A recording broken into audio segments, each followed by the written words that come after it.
Kita tak tunjukkan betapa yang kita nak dalam hidup ni bukan benda-benda lain. Yang aku nakkan apa dia? Pandangan Engkau ya Allah, redha Engkau ya Allah, rahmat Engkau ya Allah. Yang lain-lain Allah akan uruskan. Puan, adab kita, memang kita disuruh berdoa, minta macam-macam. Boleh, memang tak ada masalah. Mintalah. Tapi ada orang tuan-puan, dia rasa malu nak minta itu dan ini, sedangkan dia tak minta Allah Subhanahu Wa Taala. Kita tak tahulah macam nak sampaikan dalam bahasa Melayu sebab kadang-kadang salah faham bila kita sebut dalam bahasa Melayu tu. Minta Allah ni maksud dia macam ni. Saya bagi analogi Kita panggil anak-anak 4-5 orang. Okey, sekarang mak nak bagi wasiat. Mak ada tanah, mak ada rumah, mak ada kereta, mak ni orang kaya. Okey, jadi sekarang ni anak-anak minta pilih nak yang mana. Okey, kita mula dengan anak sulung. Balong nak apa? Saya nak tanah rumah ni lah mak, rumah ni. Okey, selesai kita urus nanti mahkamah peguam urus. Balong nak tanah rumah. Yang ni nak apa? Saya nak kereta, saya nak tanah sawit, saya nak ini. Bagi. Sampai ke anak bongsu kita, dia kata apa? Saya tak nak apa-apa mak, saya cuma nak mak je. Saya tak nak mak meninggal dalam masa terdekat sampai nak bagi-bagi wasiat. Saya nak mak je mak. Agak-agak anak tu dapat apa? Semua dia dapat. Geran tanah, geran kereta, geran sawit, geran apa. Sebab apa? Dia tahu kunci dia. Tuan-puan, cuba kita bayang anak. Dia datang seorang-seorang, bukan datang ramai-ramai. Seorang-seorang datang. Orang lain tak tahu, orang lain minta apa. Tiba anak yang seorang ni, mak, saya nak mak. Mak ada dengan saya tak sama dengan tanah, dengan kereta, dengan apa mak. Saya doakan mak panjang umur, mak panjang usia. Saya bukan jadi anak mak untuk minta itu ini. Allah jaga rezeki saya. Subhanallah tuan-puan. Percayalah cakap ustazah. Ini anak qurrata ayun. Betul tak? Dia akan dapat macam-macam. Kita akan dahulukan dia. Sebab apa? Tengok adab dia, ya Allah, saya nak mak. Okey, ini analogi untuk kita senang faham tuan-puan. Cuba bayangkan, kita pergi kat multazam berdoa, tapi kita tidak memuji Allah Subhanahu Wa Taala. Kita tak tunjukkan betapa yang kita nak dalam hidup ni bukan benda-benda lain. Yang aku nakkan apa dia? Pandangan Engkau ya Allah, redha Engkau ya Allah, rahmat Engkau ya Allah. Yang lain-lain Allah akan uruskan. Sebab itu di sana ada hadis yang menyebut, barang siapa yang berdoa, tapi dalam doa tu tuan-puan, sibuk dia memuji Allah Subhanahu Wa Taala sampai tak nampak mana permintaannya. Sebab puji saja. Maka Allah Subhanahu Wa Taala akan berikan kepada dia sama ada yang sama atau lebih baik daripada orang yang meminta. Bayangkan, dia tak sempat minta. Ruang yang sekejap kat multazam, dia hanya memuji Allah.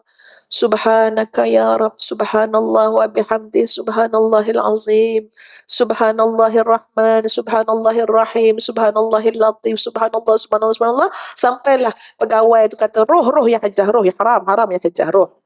Sampai dia suruh pergi. Ya Allah, tak sempat nak minta anak, nak periksa SPM, semua tak sempat. Apa?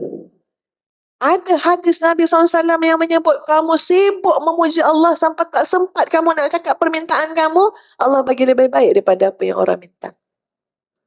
Sebab apa? Sebab terlalu asyik memuji Allah sampai aku lupa aku ni sebenarnya datang nak minta apa ni. Itu apa ni, benda yang common sense juga tuan-puan. Tuan-puan kalau terpukau dengan seseorang, pergi jumpa orang mana-mana, pergi rumah dia lawa, dia pun turun daripada lift dia tu, tangga dia tu, bukan main lawa lagi, dia hidang makanan, ya Allah, punya banyak, punya sedap, punya apa. Kita sibuk memuji dia sampai kita lupa sebenarnya kita datang ni hajat apa Betul tak tuan-puan? Make sense tak benda-benda macam tu? Ya. Ya Allah, lawanya rumah. Ya Allah, subhanallah. Ya Allah, turun pula tuan rumah. Ya Allah, cantiknya. Lawanya baju, bawa pula pergi dapur. Ya Allah, makanan sedapnya. Sampai lupa. Sebenarnya datang sekejap je nak hantar barang. Contohnya lah. Tapi heran tuan-puan. Allah Subhanahu wa taala yang maha indah, yang maha kuasa, yang maha baik, yang maha sempurna di hadapan pintu Kaabah, di hadapan rumahnya Baitullahil Haram Asy-Syarif. Kita cuma datang sebab nak minta tu, nak minta tu, nak minta tu, nak minta tu, nak minta tu, lepas tu urusan kita selesai. Alangkah dangkalnya hubungan kita dengan Allah Subhanahu wa taala. Alangkah jauhnya hati kita dengan Allah Subhanahu wa taala. Padahal ya Allah, alangkah indah tuan-puan. Kita datang nak puji Allah, nikmat dah terlampau banyak dah Allah bagi kat kita. Jangan fikir yang tak dapat lagi, yang dah dapat ni pun tak tahu macam nak syukuri. Biarlah kita boleh datang, angkat tangan. Contoh tadi kat Multazam tu, puji Allah. Maha suci Engkau ya Allah, syukur ya Allah, Kau maha baik ya Allah.